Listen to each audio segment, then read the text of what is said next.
Mabilis na nakatugon ang mga tauhan ng 1502nd Maneuver Company, RMFB-15, sa isang vehicular accident sa Sitio Awawid, Poblasyon Tadjan, Mountain Province, matapos makatanggap ng ulat mula sa isang concerned citizen.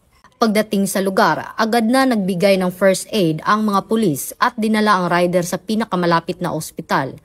Ayon sa attending physician, ang biktima ay nasa impluwensya ng alak at pauwi sa barangay Kayan East nang mangyari ang aksidente. Dinala sa 1502nd Maneuver Company Headquarters ang motorsiklo para sa tamang safekeeping. Pinuri ni Acting Chief PNP Police Lieutenant General Jose Melencio Nartatis Jr.